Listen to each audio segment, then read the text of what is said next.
August 15, 1947న భారతదేశానికి స్వాతంత్రం రావడం గొప్ప విషయమే. కానీ పాకిస్తాన్ విడిపోవడం బాధాకరం. ఆ పరిస్థితి రావడానికి కారణం దేశం మొత్తానికి గొప్ప నాయకులుగా చెప్పుకున్న ఆనాటి కాంగ్రెస్ లీడర్లే. స్వాతంత్రానంతరం కూడా జవహర్లాల్ నెహ్రూ ప్రధానిగా ఉన్న కాలంలో చైనాతో 1962లో జరిగిన యుద్ధంలో దేశం కొంత భూభాగాన్ని కోల్పోవలసి వచ్చింది. మరో ప్రక్క కాంగ్రెస్కు చెందిన ప్రధానులు భారతీయ సనాతన ధర్మాన్ని సర్వనాశనం చేయడానికి యథాశక్తి ప్రయత్నించారనే తీవ్రమైన ఆరోపణలు కూడా ఉన్నాయి. పిల్లలు చదివే టెక్స్ట్ బుక్స్లో కూడా దేశ చరిత్రను వక్రీకరించారు. పాశ్చాత్యులకు, మొఘలులకు ప్రాధాన్యతనిచ్చారు. మన దేశ రాజులను మరిచారు. అటువంటి సమయంలో అద్వానీ, వాజ్పేయి వంటి గొప్ప నాయకుల ప్రయత్నంతో బీజేపీ కాంగ్రెస్కు ఆల్టర్నేటివ్ ఫోర్స్గా ఎదిగింది. ప్రస్తుతం నరేంద్ర మోడీ హయాంలోని బీజేపీ గత 10 సంవత్సరాలుగా దేశాన్ని పరిపాలిస్తోంది.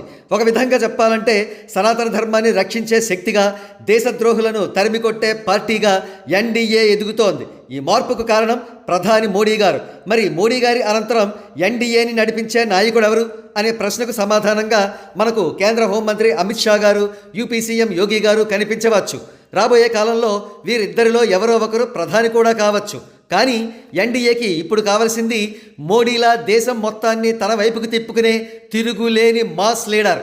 అటువంటి mass leader Andhra Pradesh deputy chief minister Pawan Kalyan గారిలో ఉన్నాడని బీజేపీ గుర్తించింది. వారికి కావలసిన రిక్వైర్మెంట్స్ దేశభక్తి మెండుగా కలిగిన వాడిగా, సనాతన ధర్మాన్ని పూర్తి స్థాయిలో ఉద్ధరించేవాడిగా, కోట్లాది ప్రజలను తన వైపుకు తిప్పుకునే ఒక కరిష్మాటిక్ లీడర్గా, చావుకు కూడా విలువని తెంపరితనంతో అగ్రెసివ్గా ముందుకు దూసుకుపోయే వ్యక్తిగా ఎన్డీఏ లీడర్గా ఉండాలి.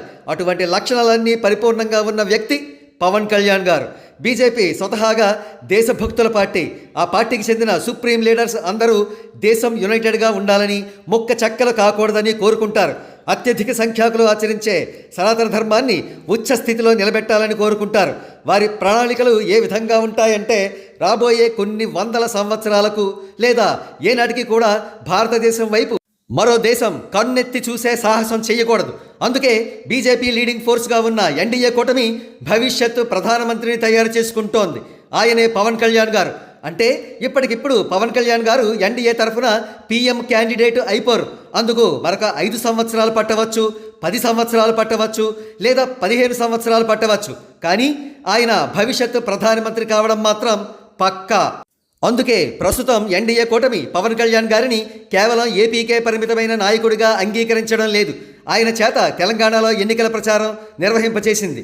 ప్రస్తుతం మహారాష్ట్రలో ఎన్నికల ప్రచారం నిర్వహిస్తున్నారు. మరో ప్రక్క ఇటీవలే తమిళనాడు డీఎంకే నేత స్టాలిన్పై పవన్ కళ్యాణ్ గారు తీవ్ర విమర్శలు చేశారు. ఇవన్నీ పరిశీలిస్తుంటే మనకు అర్థమయ్యే విషయం, పవన్ కళ్యాణ్ గారు దేశ నాయకుడిగా ఎదుగుతున్నారు. ఎందుకంటే భారతదేశాన్ని శత్రు దుర్భేద్యంగా చేసే ఒక ప్రధానమంత్రిగా అవతరించడం కోసం.